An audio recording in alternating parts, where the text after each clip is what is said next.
What's up, everyone? Savage Gamer here, and this is going to be my best tips and tricks for your survival on Into the Radius, a title that I've long awaited to come to PlayStation VR2 headsets, and now it's here. So I just want to give my best advice of putting well over 100 hours into this game over on Quest headset for you to survive as best as you can. Make sure to hit like and subscribe if this helps you. Let's go.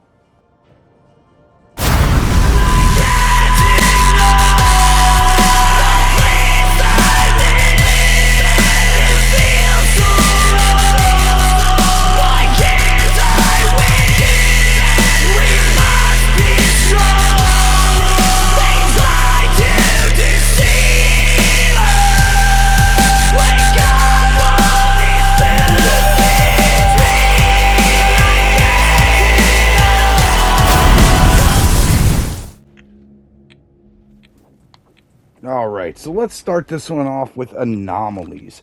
These are the things that are out in the radius that can cause quite a bit of damage, and they just appear pretty much generally always in the same area, but you can't really see them unless you're hitting them. So you always carry what I call flingers. They're shell casings with a little piece of ribbon attached to them, and you'll put them on a pouch on your left or right arm, and you can throw them infinitely. They will never run out. You only need the one pouch. So just make sure to always carry those along with your detector, which will help you to find artifacts out in the anomaly, which you're about to see me do here, which these can sometimes be rare or part of a mission, and also not only sellable, but sometimes usable. Some will grant you health, some will give you light, etc. You just need to experiment to find out what they are. And as you can see here, I ran through the anomaly, which will definitely cause some damage to your health. You can, however, also turn the anomaly frequency setting down within the menu if you just don't want to deal with them as much, but there will always be some type of anomalies there. And as you can also see, I am eating. You will always need a knife on hand so that you can eat canned goods, which will restore your stamina, not your health, your stamina, so that you can run faster and stuff. So that's probably one of the main tips I want to give you. You will deal with a lot of anomalies and you'll be running a lot. So you always want to carry your knife, some flingers, and your detector so that you can get the treasures out in the radius.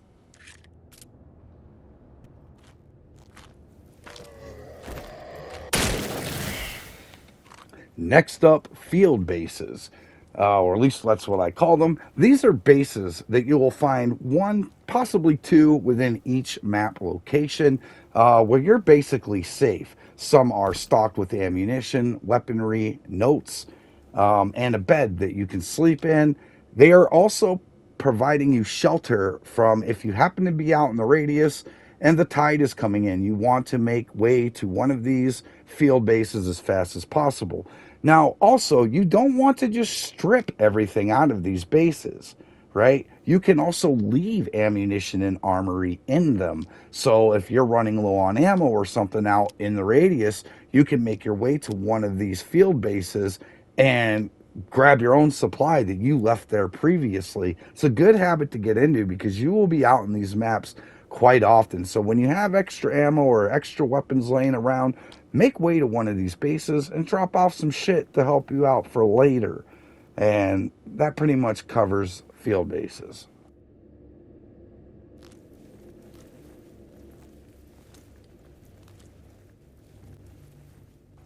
Next, we're going to talk collectibles. These are neat little artifacts that you can find while out in the radius. A lot of them are white, like a white flashlight, white teddy bear. You see this work of art that I've just gathered here. These, while they may carry no value really, you can't really sell them, but you can decorate with them, and they're just a keepsake for you to enjoy and keep around to kind of spruce up your beard nest or whatever you want to call it. So yeah, keep these things. When you find them, you can't sell them, but they look cool and it kind of spruces up your den a bit. So there's collectibles.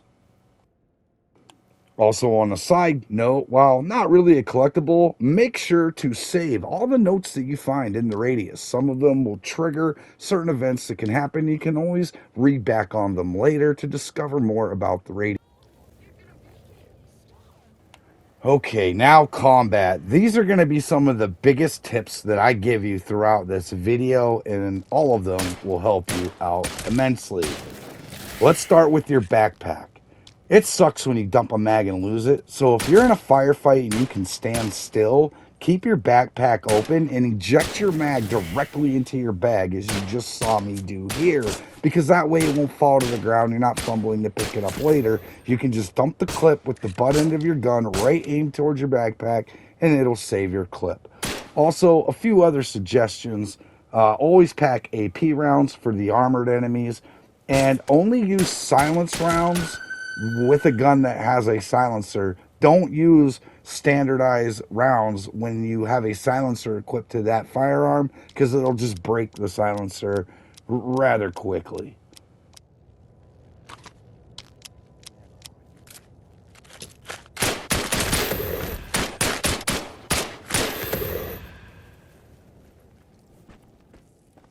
For some more great combat tips, laser sights are your friend. They absolutely help you nail that shot a lot better. But if you don't have one equipped, always remember it is your left eye that you need to use in order to snipe. If you try using your right eye, as I do naturally, you will miss the shot. For some reason, there is no selector whether to use a left or right eye for taking a snipe type shot. So it is by default always your left eye that'll aim the shot up correctly. If you use your right eye, you will miss the shot.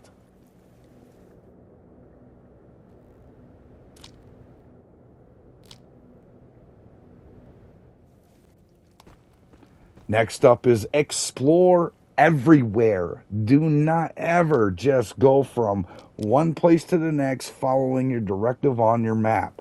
Look around you. Go into every single area that you possibly can find within each level. You will find things that you cannot buy within the store. You may find 50 round drum magazines for automatic weapons. You can't buy those in the store. You'll find pieces of lore that you won't find in the store. You'll find many things out in this field as long as you explore enough that you just won't find walking the beaten path. So don't be afraid to get out there and explore. Go everywhere. Look in the water. You see that flying train that's broken above the tracks? Climb up and go in there. I bet there's something in the back of that car. Just trust me, explore, explore, explore. There's plenty to be discovered out in the radius.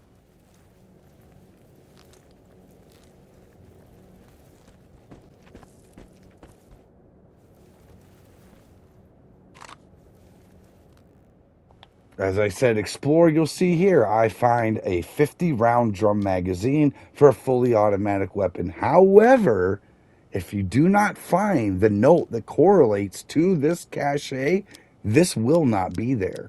So again, collect your notes, make sure that you got all those things together, and then explore. Because when you find a note, it will open up or give you access to caches like this laying around. If you don't have that note, this will not be there. So if you go to these pipes and you don't see this lockbox, it's because you didn't find the note for it yet.